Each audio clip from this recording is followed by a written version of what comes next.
Yo guys, selamat datang di channel Pen Cerita Manhwa. Kali ini kita akan melanjutkan alur cerita Kang Gopud jadi kurir para dewa. Dan ini bagian ke-11 dari cerita kali ini. Dan pastikan kalian sudah menonton episode pertamanya biar nyambung alur ceritanya. Kalian bisa cek di playlist untuk video yang lainnya. Baiklah, tanpa berlama-lama lagi, langsung saja kita mulai ceritanya. Di saat Archer itu akan menggapai Lucio, Ha-Jun segera menarik rambutnya. Ha-Jun merasa heran dengan tentakel yang ada di mulut Archer itu. Ia mengira itu cumi-cumi. Tanpa ragu, Ha-Jun segera menarik keluar tentakel itu. Melihat tentakel itu bergeliat dengan satu mata di ujungnya, Ha-Jun merasa jijik dengan monster itu. Ia tidak menyangka, monster dengan ukuran yang cukup besar itu bisa masuk ke dalam tubuh manusia. Tidak lama dari itu, Ha-Jun dikejutkan dengan bos dungeon yang menatapnya. Ha-Jun tidak menyangka, jika mata besar itu bisa beregenerasi. Wow, ini sangat gila. Monster itu besar sekali. Apa itu bos dari dungeon ini? Sepertinya aku datang tepat waktu. Lalu Ha-Jun berbalik dan menanyakan, siapa yang namanya Seongjun? Mendengar itu, mereka berdua terdiam sejenak, lalu Seongjun menimpali. Apa? Kamu mencariku? Ha-Jun memperjelas, apa kamu hunter yang menjalin kontrak dengan Mythical Ares? Seongjun pun mengiyakan. Melihat itu, dengan wajah yang dipenuhi dengan rasa penasaran, Ha-Jun mendekat dan memperhatikan Seongjun. Samping, depan, belakang, tidak luput Ha-Jun perhatikan. Wah, kamu terlihat babak belur juga. Lalu Ha-Jun menanyakan, apakah Seongjun terluka parah? Seongjun menimpali, jika dirinya tidak terluka parah, ia hanya mengalami luka ringan. Dengan wajah konyolnya, Ha-Jun mengungkapkan, jika dirinya merasa pernah bertemu dengan Seongjun di suatu tempat. Lalu ia menanyakan, apakah kita pernah bertemu sebelumnya? Setelah cukup lama terdiam, Ha-Jun berkata, oh, aku ingat, kita pernah bertemu di dungeon Tartarus. Ha-Jun tidak menyangka, jika Seongjun adalah hunter yang menjalin kontrak dengan Mythical Ares. Tidak tahan lagi dengan setiap perkataan Ha-Jun, Seongjun meminta Ha-Jun untuk menunda dulu basa-basinya. Sekarang ayo kita kalahkan bos dungeonnya. Jika menundanya lebih lama, yang lain bisa dalam bahaya. Dengan santai Ha-Jun menimpali, apa hubungannya denganku? Bukankah seorang hunter yang seharusnya mengalahkan monster? Aku hanya seorang kurir, bagaimana aku bisa melawannya? Dalam hati Ha-Jun bergumam, lagi pula, skill bajuku masih cooldown. Merasa dipermainkan oleh Ha-Jun, dengan kesal Arin Baek berkata sembari memasang kuda-kuda menyerang. Aku tidak menyangka jika kamu tipe orang yang suka bermain dengan nyawa orang lain. Dengan santai Ha-Jun menyela, sehingga membuat Arin Baek terdiam seketika. Tidak, bukan itu maksudku. Bukan aku yang akan mengalahkan monster itu, tapi Seongjun. Mendengar itu, Seongjun semakin kesal. Ia berkata, kamu pasti bercanda, senjataku dan kamu jauh lebih. Ha-Jun segera menyela, jangan khawatirkan soal senjata. Aku sudah menyiapkannya untukmu, ucap Ha-Jun sembari memainkan handphonenya dengan santai. Lalu Ha-Jun mengatakan, aku jauh-jauh ke sini untuk mengirimkan paket khusus untukmu. Dan seketika itu juga, cahaya biru bersinar terang di tengah mereka bertiga. Seongjun dan Arin Baek dibuat heran olehnya. Apa? Apa itu? Beberapa saat setelah cahaya itu menghilang, Seongjun dibuat sangat terkejut dengan pedang merah yang tertancap di depannya. Apa? Bukankah itu pedang booster sword milik Ares yang terdapat dalam legenda? Sembari tersenyum riang, Ha-Jun berpamitan pada mereka, karena urusanku di sini sudah selesai. Aku akan segera pergi. Seongjun meminta Ha-Jun menunggu sebentar. Ia menanyakan, siapa yang memintamu mengirimkan pedang ini padaku? Dan bagaimana kamu bisa sesantai itu saat berada di dalam dungeon? Bukankah kamu mengatakan jika kamu bukan seorang hunter? Sebenarnya kamu itu siapa? Sembari memantik gas motor, Ha-Jun menimpali, jika kamu penasaran dengan siapa aku, kamu bisa memanggilku Kang Kurir Defense. Melihat acuh tak acuh Ha-Jun, Seongjun dibuat heran olehnya. Bagaimana aku bisa mengerti maksud perkataannya? Tidak lama dari itu, Seongjun dikejutkan dengan bos dungeon itu yang meraung di atasnya. Merasa tidak ada pilihan, Seongjun segera meraih pedang merah itu. Ia menggenggamnya dengan erat dan lalu menariknya keluar dari tanah. Seketika itu juga, ledakan energi tercipta. Cahaya merah memancar ke atas langit bagaikan pilar. Tenaga yang terkuras mulai penuh kembali. Setelah itu, tubuh Seongjun pun diselimuti aura merah. Tatapannya tajam, jubah dan jira muncul secara tiba-tiba dan langsung terpasang seketika. Dikatakan, jika Seongjun sedang mengalami awaken yang kedua, atau yang sering disebut kebangkitan kedua.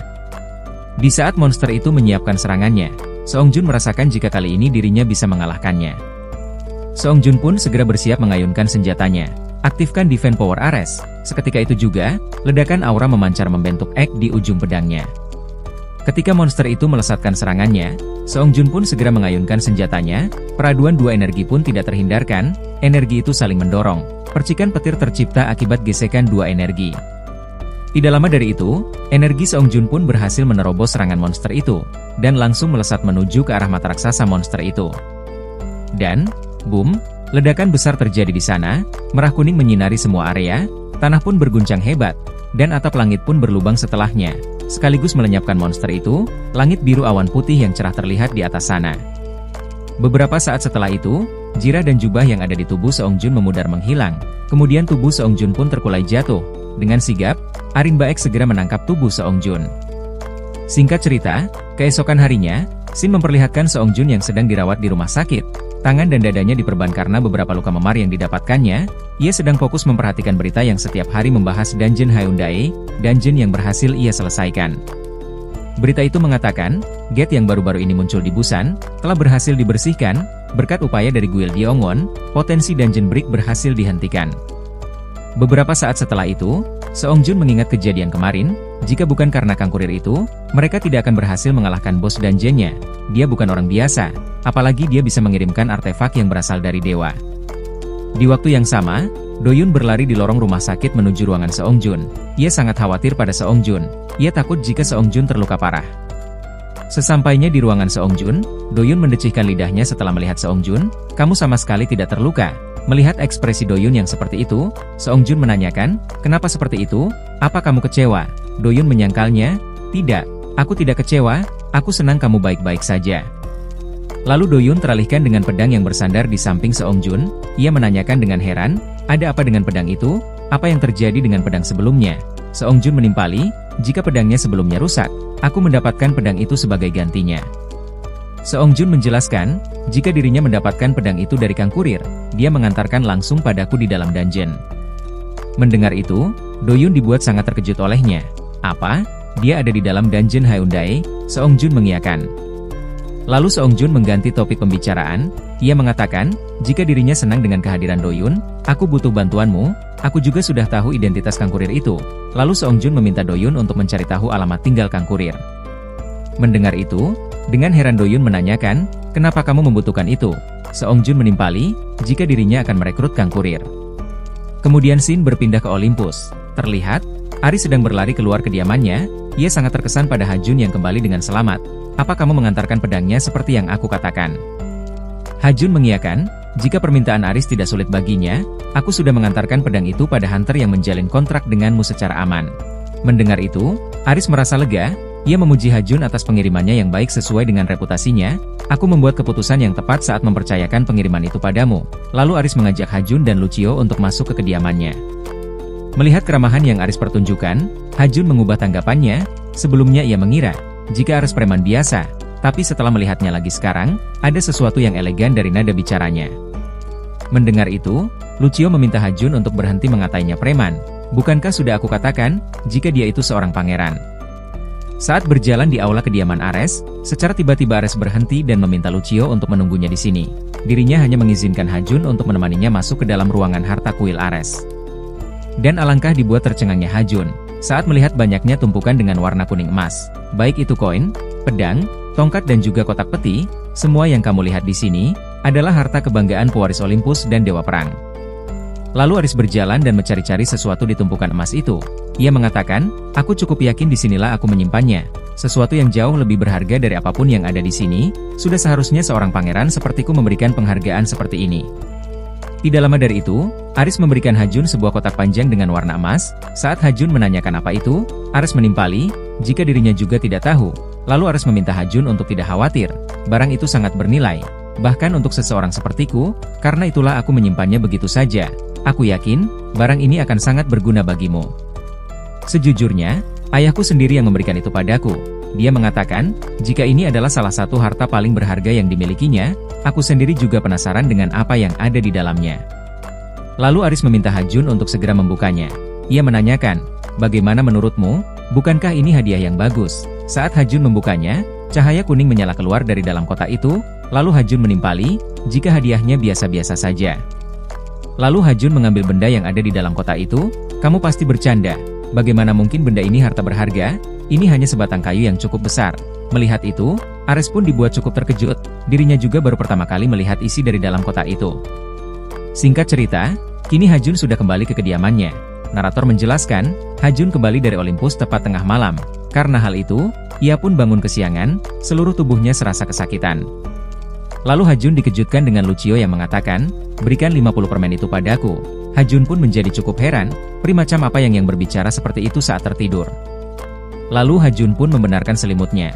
Sepertinya Lucio juga sangat kelelahan. Bertahanlah sebentar lagi. Setelah kita pindah ke rumah baru, aku pastikan kamu akan memiliki tempat tidur yang nyaman. Beberapa saat setelah itu, sepulangnya Hajun dari Toserba, ia dibuat tertarik dengan poster yang ada di sana.